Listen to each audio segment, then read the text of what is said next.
Hi, Chris. How are you today? Doing good today, Bart. How are we? Good. We have a really interesting show today. This is about one of the most well-known aeronautical universities in the world, really, and they even call their university a worldwide university. Uh, we have David 30acre with Embry-Riddle Worldwide University that will be joining us, um, and I'll be speaking about the HCTC program.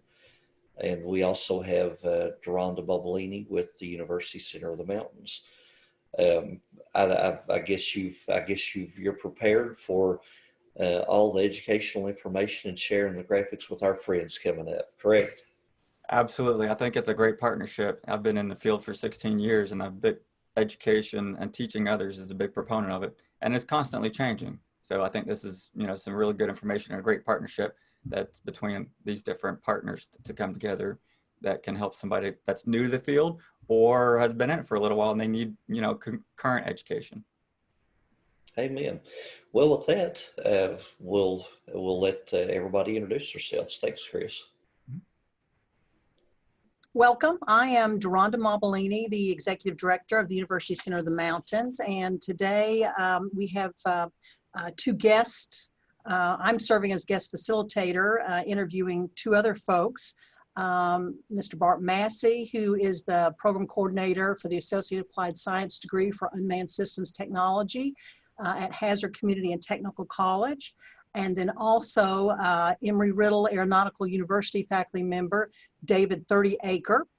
And at this point, I'm going to take a moment and turn it over to those two gentlemen and let them tell you a little bit more about their backgrounds and how they have ended up in these rather interesting, unique faculty positions. And then I'm going to pop back and talk for just a few minutes about the University Center of the Mountains and just tell you a little bit about how we have brought HCTC and Embry-Riddle together in a new higher education partnership. So that being said, David, why don't we start with you? Okay, thank you very much. This has been a really interesting road getting to this point. And as you know, there's just been an explosion in the unmanned systems area over the last few years with the technology, how it's just taken off and miniaturized and everything. But I started back with Embry-Riddle almost 12 years ago when I was active duty flying. And I started working with them as an adjunct faculty, which is a really neat thing about Embry-Riddle is in general, we bring people in who have been in industry and we have them in the classes instead of there's a lot of universities that teach a lot out of the book, but because the technical side of Embry-Riddle and flying, we like to bring people in from the industry and bring them into flying. So I was able to be an adjunct for about 7 years, and then when I retired, I stepped over and came in as full-time faculty. And then we had just started ramping up the unmanned systems programs at the Worldwide campus, and there was an opportunity to get into and actually started Department of Flight since we never had that at the Worldwide campus. So about 5 years ago, we started the Department of Flight, which I was been able to lead for the last 5 years and hopefully for a few more years before this grows a little bit bigger than I am. Great. It sounds like you're working with some adult learners, or we call non-traditional students, 25 and older, in our community college lingo. Yes, that's very true. We have, we're set up where we have three campuses, the Daytona Beach campus, the Prescott campus, and then the Worldwide campus. And it depends on the students' needs where they go. We have recently seen a large surge in first-time college students. So right out of high school coming into the Worldwide campus as well. We have about 2,000 students that fit that bill right now. And then we have a lot of them that go to the other campuses. So that's what's kind of neat. And you can transfer between, and the flexibility is really neat. So like right now, we have the Prescott and Daytona Beach campus, which the students haven't been able to go to class for a while, and they're able to transfer over and take classes from the Worldwide campus and still stay on track. So it's a pretty good synergy that goes on. Great. Okay, well, thank you. And Bart, give us a little bit of information on your background. Okay. I've been with Hazard Community and Technical College for 18 years, and my role changed recently. I had been the technology director for the district, and then about 6 or 8 months ago, they moved me to faculty. The reason that happened really was because Chris had an idea about a drone port back years ago, and him and I met in 2016 and have been working on the USA drone port pretty regularly, well, not pretty regularly, 13, 14 hours a day at least for the past 4 years. But we realized that one thing we had to have, if we're going to build this in an area, we can't just build something and ask them to come to it. We have to prepare. So one leg of the stool that we had was the workforce, and we had to prepare the workforce for the jobs that are available. So to do that, education was on the forefront, and we started with workforce development classes, and Ella Strong, who's Dean of Distance Learning, started working really diligently getting the classes set up for the UST Unmanned Systems Technology program at the college. I taught the classes. We've had a couple of faculty at the college that have gotten their pilot's license and are helping me out with this now, which is wonderful. We've literally started the first classes in the fall of 2019, and we had 34 students, which I thought was good, starting off in a new program that a lot of people don't know anything about. So they've now moved me into faculty. I'm a program coordinator with Hazard Community and Technical College. Really excited that David's on here. I got to go with Paul Curry, Dr. Paul Curry, and Donna Roark, who is our Chief Information Officer at the college, to Embry-Riddle in Daytona in 2018, May of 2018, to work with them where the articulation agreement began. So it was really neat being there on site and seeing what type of energy you all had in that location. It was pretty awesome. So I'm just ecstatic to be a part of this. I think it's wonderful, Deronda, that you're able to, with the University Center of the Mountains, pull groups like this together to help the students in our region. Well, I'm appreciative of you and Donna Roark and our USA Drone Port Board in helping to make this initial connection to Embry-Riddle. And by the way, as program coordinator, you officially stepped into that title just this past January. Isn't that right?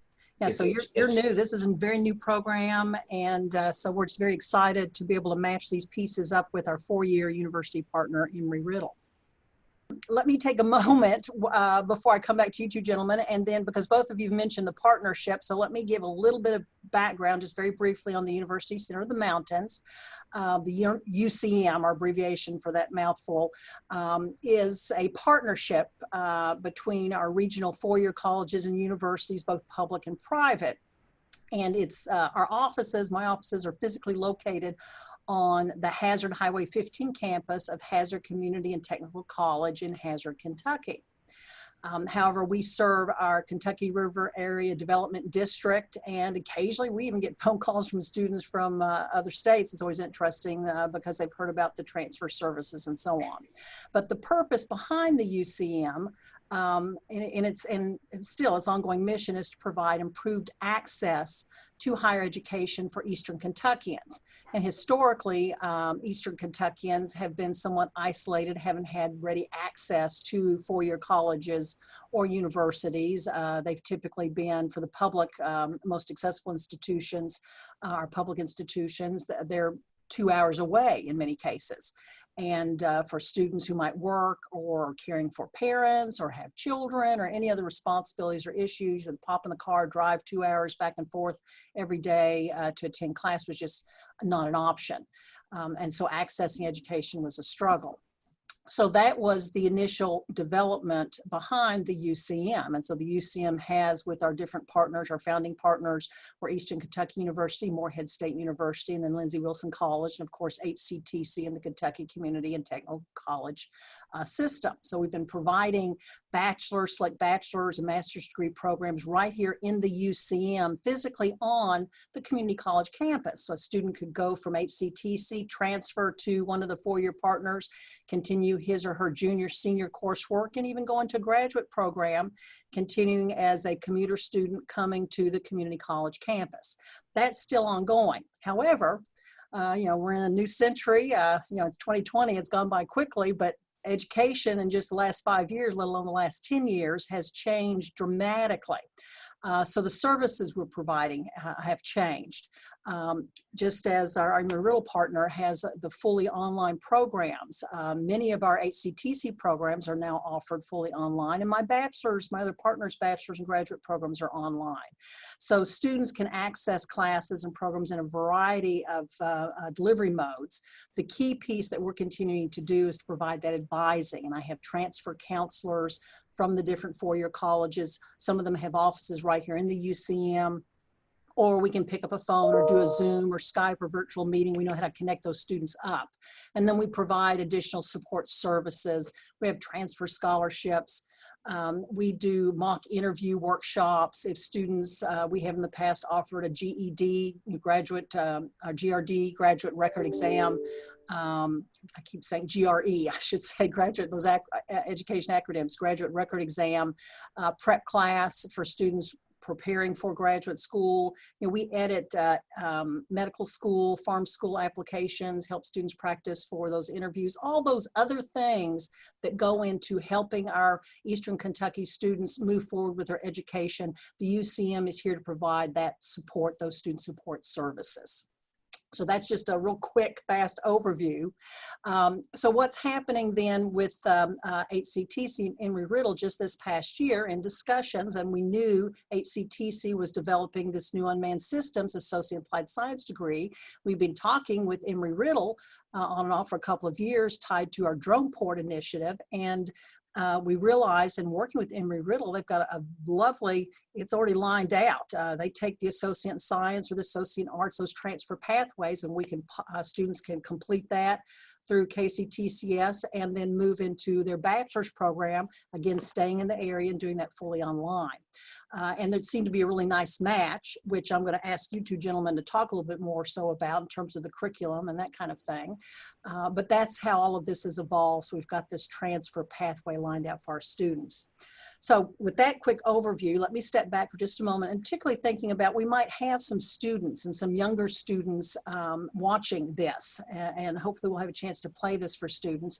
So, and I know when I was new coming into this, there's a lot of terminology, new language in the world of drones and unmanned systems. So let me start out by just asking, and we'll pop back over and start with David first, but when we use that phrase, unmanned systems, that's, I'm assuming, a fairly broad catchphrase, but what does that mean exactly? Tell us a little bit more about that. Well, as everybody knows that has been involved with this world for the last few years, is there's all sorts of acronyms that float around, and to different people they mean different things. We generally talk about UAS as unmanned aerial vehicles, and we use our unmanned aerial system. Sorry, there I go.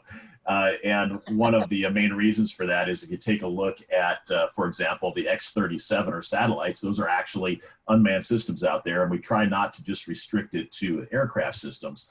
However, we were kind of looking at that and readdressing it right now, because the term unmanned really isn't that accurate for where we're going with a lot of these things. One of our adjuncts faculties, Patrick Sherman, came up with the idea of it's really an uncrewed aircraft, or an uncrewed system is what it is, because a lot of times you might be getting into a vehicle that's a taxi or an Uber or something taking you somewhere in the near future that's going to be done autonomously, and it's not unmanned because there are people in the vehicle.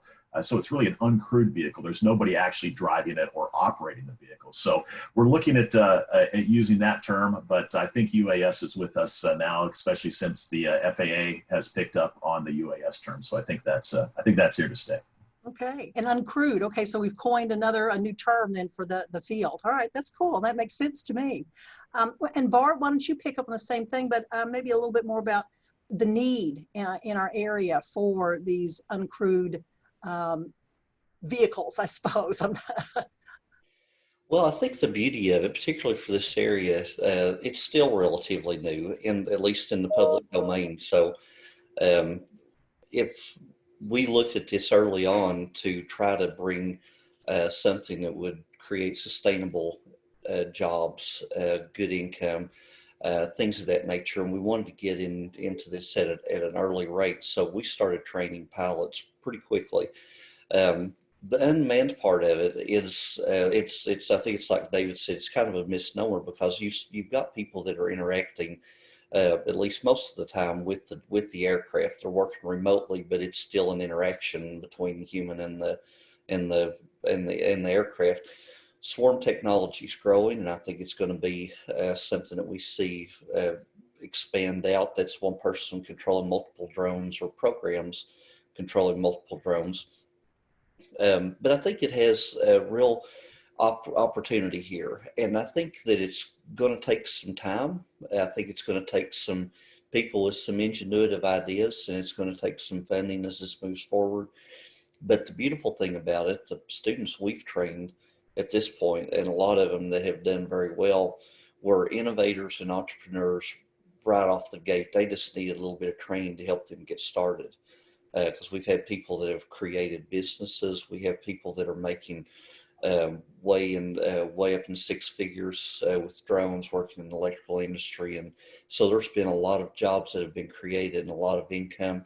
But even as important as that, there have been people that have retained jobs or improved their jobs by having some type of UAS certificate or their pilot's license. So, for instance, police officers, people in fire and rescue, also insurance agencies. So we're seeing a lot of that being an additive part. What I hope and pray to see at some point in time is the cluster initiative that Chris and I and the board, Rhonda, that you're on, are working on at the drone port, bringing these companies in to work together to make American-made, secure in our supply chain aircraft that can fly in the NASA and not worry about anything outside that. So we're working diligently toward that right now too, and I hope that creates jobs in this unmanned or uncrewed arena as well. Right. And you mentioned, I'm going to pick up on the terminology, use that swarm technology. And I know the answer to this one I'm going to ask you, just so it's clear for anybody's viewing, for students. But I always picture a swarm of bees, but explain just a moment what's meant by swarm technology. Okay, I'll tell a little bit of it, and I'm going to defer to Chris with some because his company actually builds these drones and sells them here in the United States. But swarm technology is where you have one person or you have a program that is controlling multiple aircraft to do a mission. For instance, light shows like you see on TV, they're pre-programmed for the lights, the movement that they do, so forth. There's also a swarm used in military, and it's also going to be seen much more in things like search and rescue, and things with law enforcement, fire, etc. But Chris, you want to give your take on that one? Sure. There are two different modes of swarm. Technically, the proper way swarm was developed and used is when you give a command or a mission to a group of aircraft, and they fly in a swarm to complete that mission. And they communicate with each other amongst each other to do that, whether it's collecting information on surveilling a target or engaging a target. So they work independent of the ground operator to be able to complete that mission in a swarm. So they avoid hitting each other, they're communicating where their position and what they're doing amongst each other. In commercial civilian use, it's right now as it's developed, it's typically each aircraft is connected to the ground station, the ground controller, one-on-one, and either pre-programmed with a pre-coordinated flight route or mission to conduct or complete, i.e. like the light shows, that's all pre-choreographed. So every drone has its specific flight program already programmed into it, and you hit go and it does it all. They're not really communicating amongst each other. They're not giving each other their position updates or anything like that. So, but they're still operating together. So it's still kind of considered as a swarm that they're flying. And so that's how that'll develop more so on the civilian use side. And there's lots of opportunities tied to that because, again, I've heard you all talk and we've seen some visual models or some models or demonstrations in some of our meetings. Chris, very quickly, because I did not introduce you at the beginning, tell them very quickly who you are. Just kind of introduce yourself. Sure. I'm Chris Stiles. I am currently the operations director with the USA Drone Port. I've been involved with Bart and you guys from the very beginning. I've been flying UAS, drones, UAV, whatever term, acronym you want to use. It has definitely changed a lot over the years. I started in 2004. So whenever I started in the field, there was no formal training. So I've always been big about, I was in the Army, so I flew drones, military intelligence, bigger drones, doing reconnaissance and that sort of stuff. So back then, really the only formal training was military training for UAS. That's the only way you can get into the field and knowledge from it. Back then, the only formalized program was a 2-year degree program at what's called Cochise College, which is it was based out of Fort Huachuca out in Arizona, where they were doing that from the military intelligence side. So you can go to the UAV course in the Army and you got credit for that applied for this degree program that they had established. Over the years, there's been 2-year and 4-year degree programs and even master's programs that have been established since. But back then, that was the only forward program that you can get into. And so I've always been big about, the different layers of training that you can get. I mean, you can start being a remote pilot even as high schooler or straight out of high school. You can get Part 107 training, rather online, or go through dual enrollment at a local community college in a lot of areas. And you can get your Part 107 license. You can start operating and flying. You learn the basic stuff. So a lot of community colleges are developing either certificate programs or 2-year programs for specific things. Rather it's getting into agriculture and learning all the sensor stuff with that. Rather it's surveying and mapping for GIS or construction. Rather it's learning how to use thermal stuff. So there's different layers, whether you're trying to straight out of high school, be a professional flying in the field, to doing a 2-year course or just a certificated. If you're a professional in the field, as Bart mentioned earlier, if you're already a roof inspector, if you take a certificated course at a community college, that adds on your UAV, your drone capability to be able to fly and utilize this new tool, and makes you more, usable in your field now, rather than if you don't adopt that. So this is just a new capability, same as for 4-year universities such as Embry-Riddle, having that advanced course where you're teaching them operations management, for bigger UAS operations, engineering, design, so it keeps building up. The higher level you go, there is no one stopping point. There's also, you don't have to have a 6-year degree. You can start as a high schooler. So it depends on where you want to get into the field, or you could be a 40-year-old wanting to get into a new career field, and you can start at a certificate program or a 2-year program at a community college. So I've always been about how we can tie these programs together, build them up, on each other, and stack them to where they all interrelate and they all build up each other, and not just be one solution for all, because that's not really it for everybody. And one of the things I was hearing when you're talking, again, that theme about how it's changing, how new it is, and how many different levels, entry levels there are for students, adults, non-traditional students, and the high schooler, and all of us in between. I keep threatening Bart, at some point I'm going to take the 107 class. I haven't quite done that yet, but I told him I'm going to, so you better look out, make sure we've got some indestructible drones on hand.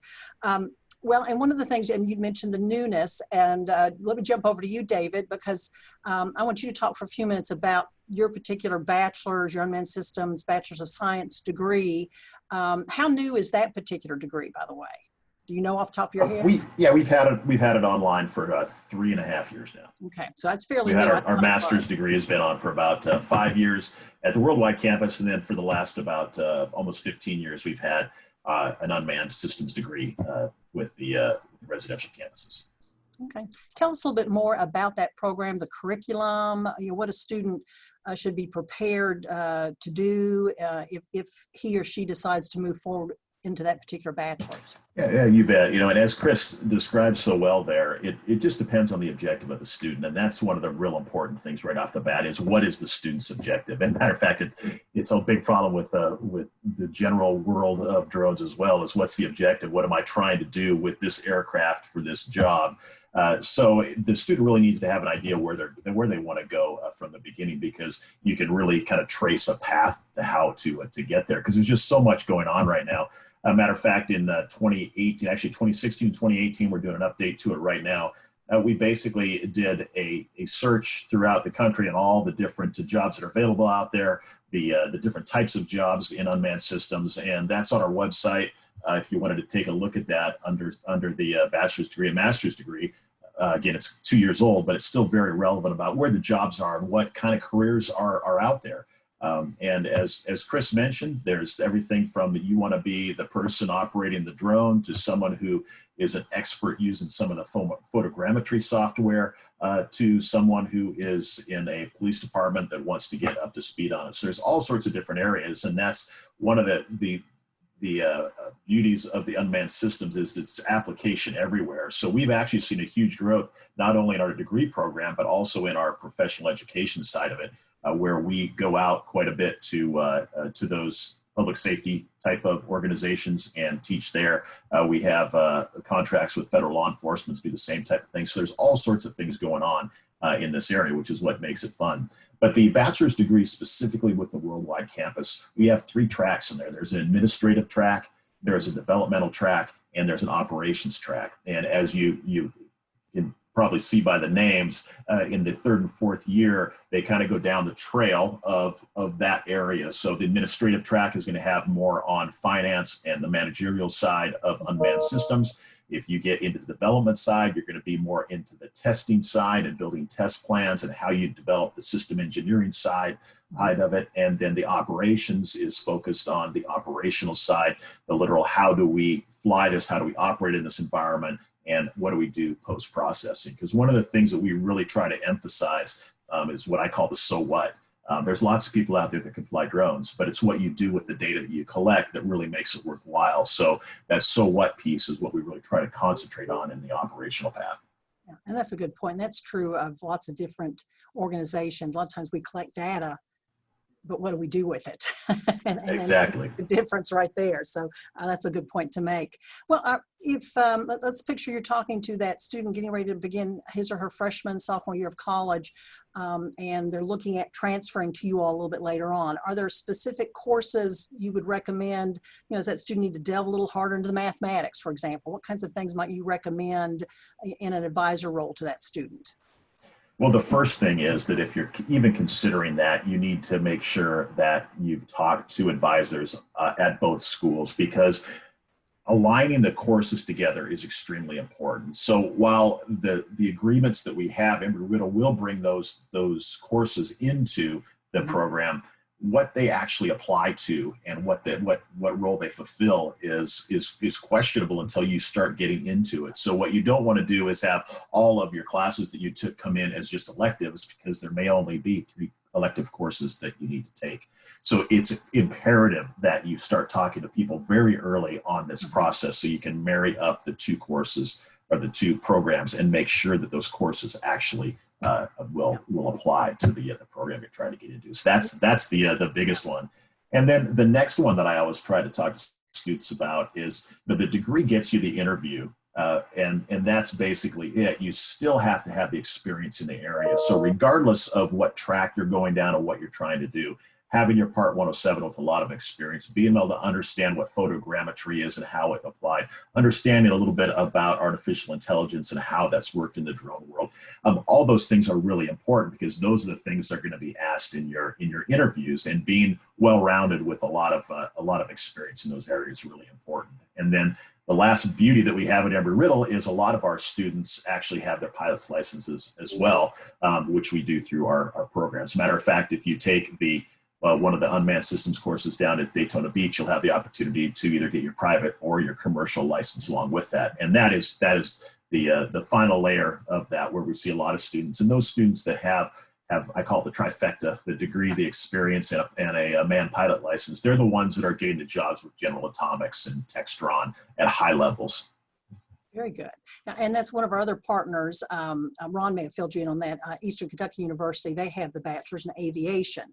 And so we worked a little bit with them, and you know, that's an option. We had a student a few years ago who was from the area, from Hazard, and graduated with his commercial pilot license in that area. And so it's interesting that you mentioned that, because we've got those resources in our region, HCTC, in terms of being able to connect students up if they want to follow those pathways.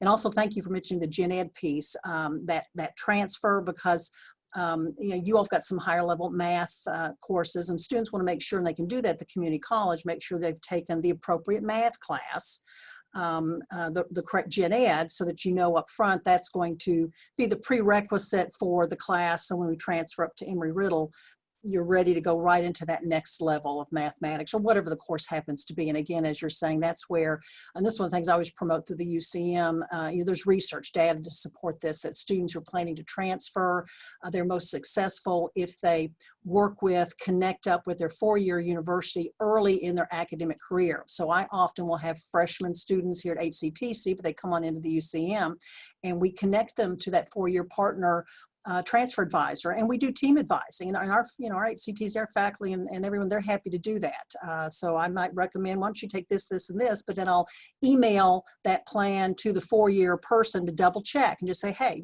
we've done we'll do our curriculum or transcript evaluation and make sure we have everything on track for that student, which is the whole point in the partnership. So people are talking and working together for the benefit of the students that we're serving. I mean, it makes good sense, and it's easily done. We've got the partnership set up. So let me jump over for a moment, and you had mentioned a couple of your different programs and some options.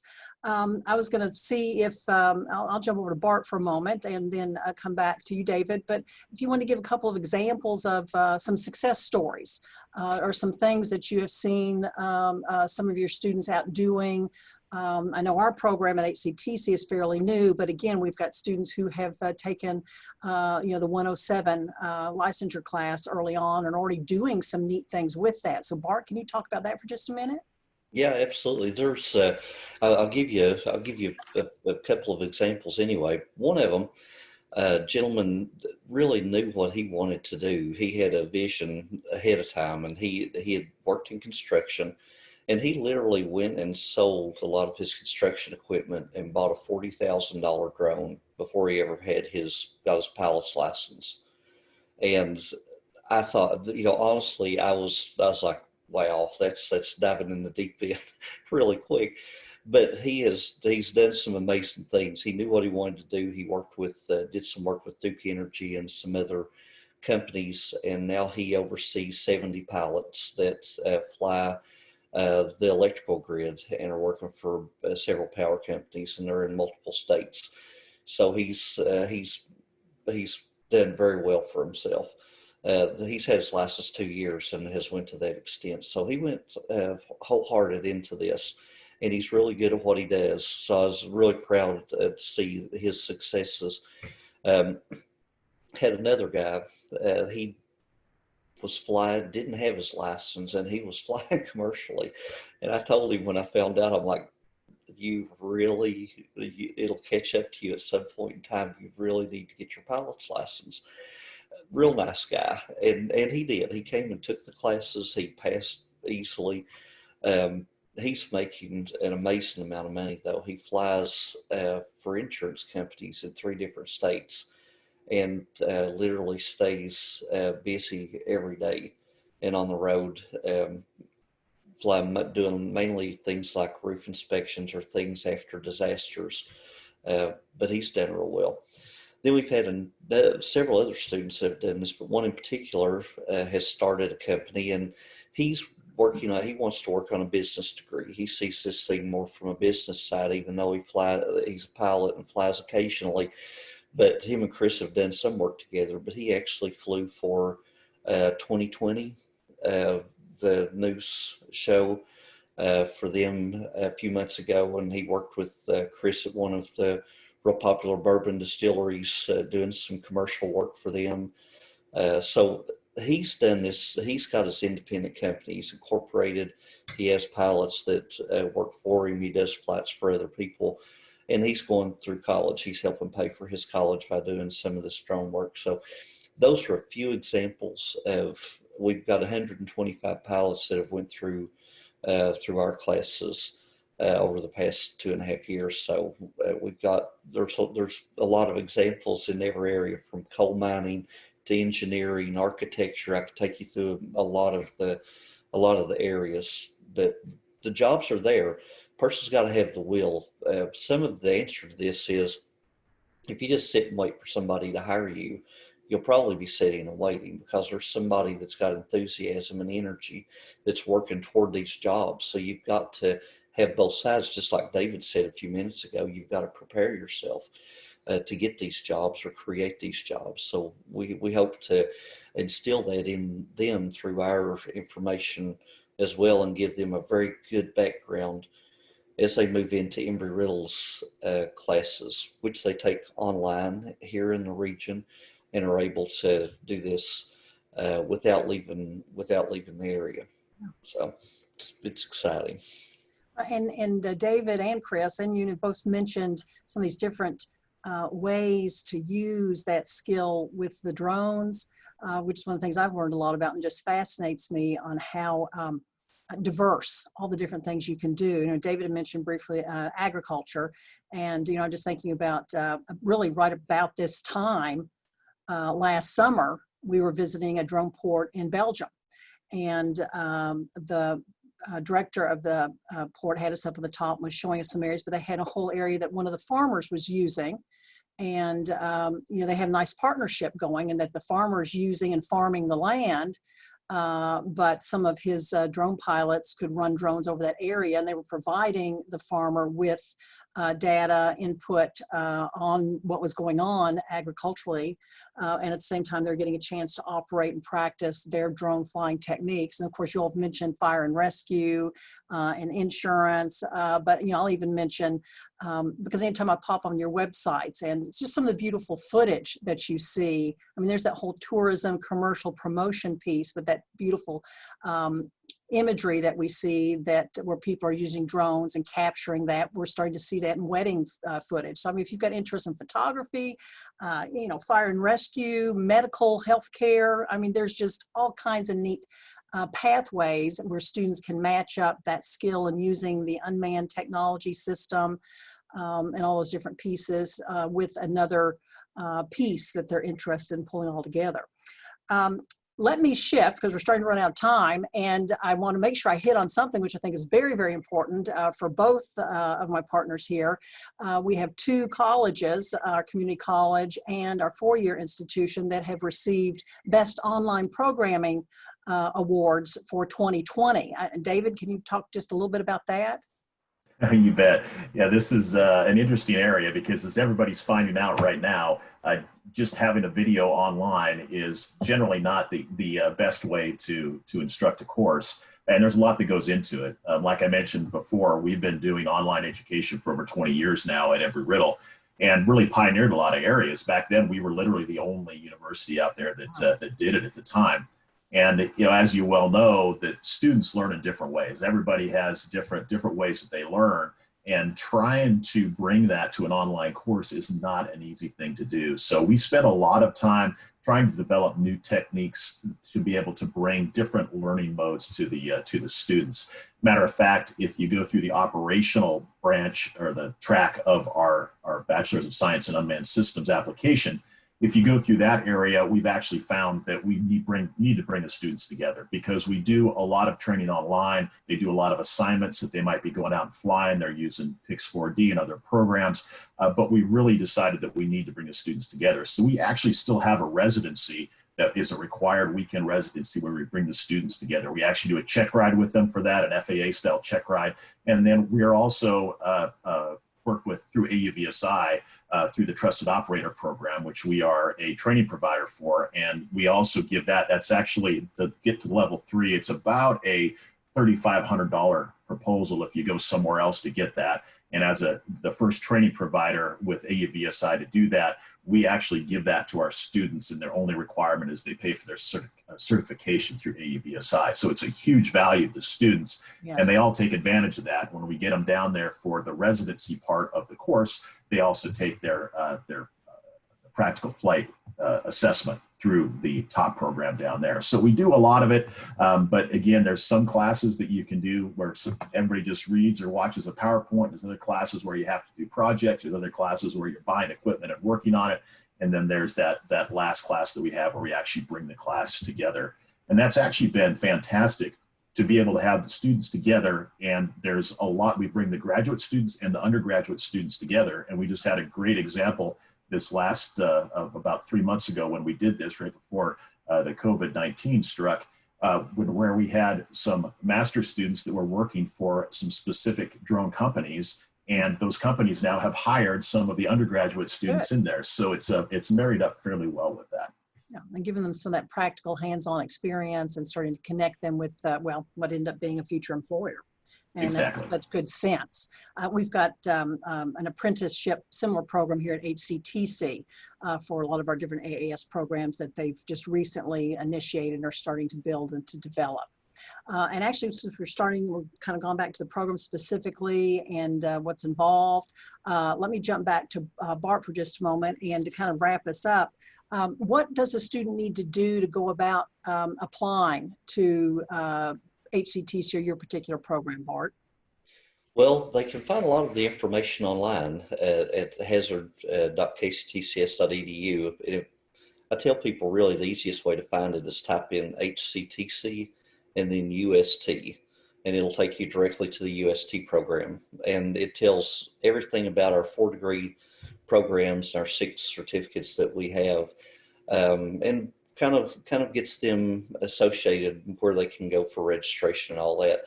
But even more importantly, I haven't hidden my number from anybody. They can call me if they have any issues at all. I'm happy to tell them about the program. It's exciting, really. We're relatively new to be associated with Embry-Riddle, who has such an amazing background in this, and to be able to have our students in this region be able to get such a top-notch education here in the mountains, and to apply that is just really important.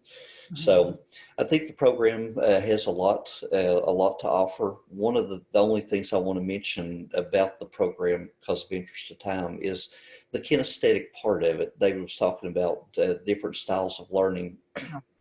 We try to provide that. How do you do that with online classes? We have it interactive. We have to where they can share work that they're doing. If they have their license, they can do commercial work, and they can share some of that to fit into the mission plans and things that we're doing live. So they're able to critique each other's work. If they're the type that enjoys reading and writing, they can do reports instead of doing the flights. But on another part, we have a lot of things that we do in the region, including the USA drone conference that we have every year. And if they volunteer and work for that, then they also get credit for some of the participation units in the classes for being involved in those too. So we try to give them every opportunity to have some type of hands-on learning to be able to create what the path is going to look like, but get the same material. So I think that's proven to be good so far. But we're going to work on this as it goes. We're new, and we're going to follow David's lead to help them get what they need to be able to be effective at Embry-Riddle when they move through this program. That's one of the nice things about the partnership, because again, we have a very experienced online partner in terms of the particular programming, but then also Bart's coming into HCTC also has one of the online, I think they're the only community college, in fact, in the top 10 for 2020 that received best online programming. So Bart is coming in with a group of faculty locally as well. So he's got good resource people there. And then he's been doing, again, he's someone who enjoys the technology and is comfortable and is always seeking new and better ways to get out there and do it and to use it. And that's a fun thing, I think, for educators. Again, we're always learning and challenging ourselves and finding new things to do, and that makes it fun. David, let me pop over to you and kind of wrap us up with what's the best way for a student to connect with you, and then I want to get contact information from each of you again. Yeah, you bet. Just like Bart was saying, our website, if you just search for Embry-Riddle or earu.edu, that'll take you right there. There's a tab at the top that says admissions, and it says how to become a student. And you just click on that. And then we have a great advisory staff that's down in Daytona Beach, Florida, that's made up of almost 100 people there that strictly do the advising side of it. So you can get a hold of them and just start talking to them about the different programs and how those come together, and they'll get you set up. Right. And we also, on our University Center of the Mountains webpage, which is embedded in the HCTC webpage. So just like Bart was saying, you go to the HCTC webpage, you can just in the search bar, University Center of the Mountains, it'll take you in.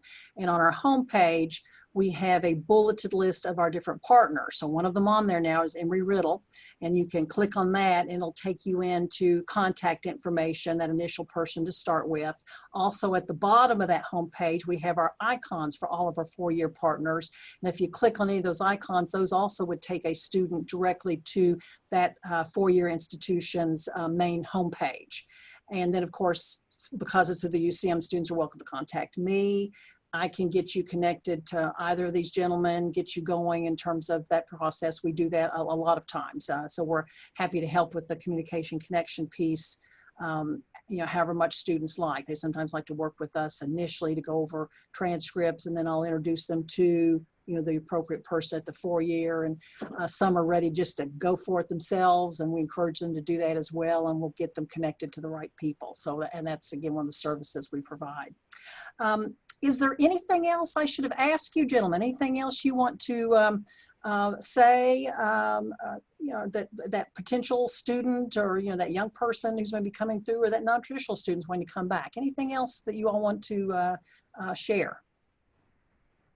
David or? Well, just, you bet. From my point of view in the Department of Flight, one of the things that we really enjoy is helping students out in other degree programs as well. So, for example, right now, there's some marine biologists that are interested in using some drones in order to monitor some sea life activity. And they come to us, and we're able to develop a research plan for them and come up with how we're gonna set this up. So it's really neat, all the different areas that unmanned systems go into. So in my mind, it's much like a computer was back in 1985. There was this thing called a PC that was sitting around there that everybody kind of said, oh, that's a really cool thing.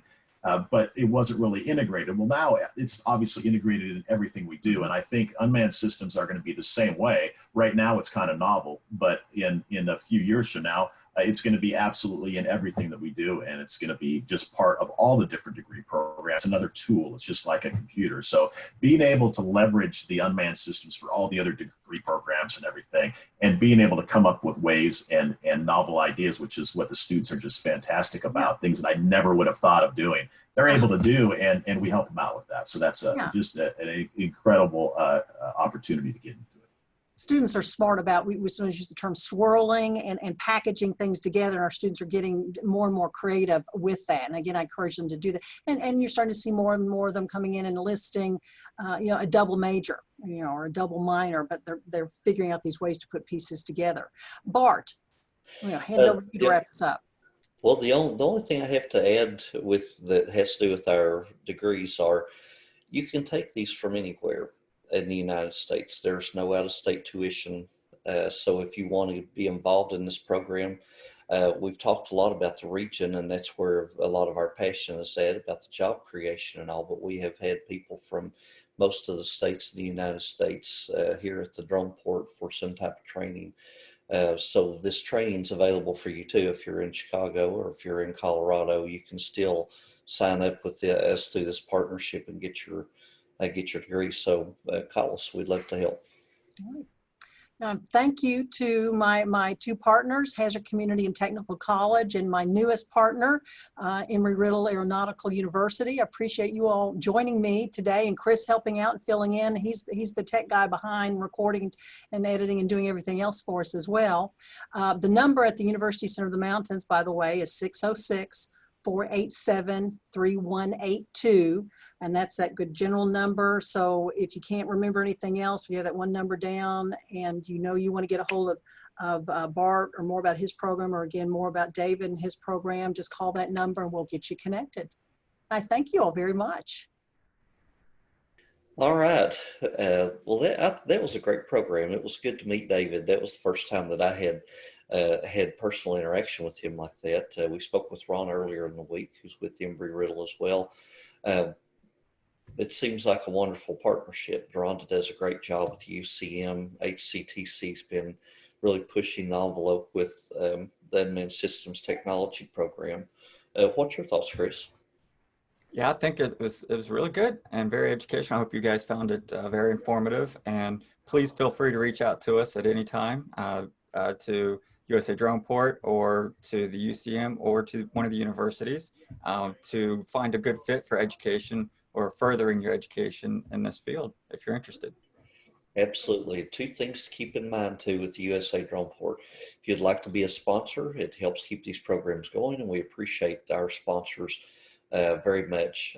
Also, if you have any ideas about uh, programs you'd like to see in the future, let us know. And we appreciate you being online with us today. You can find all the other ones as they arrive on usadroneport.com website.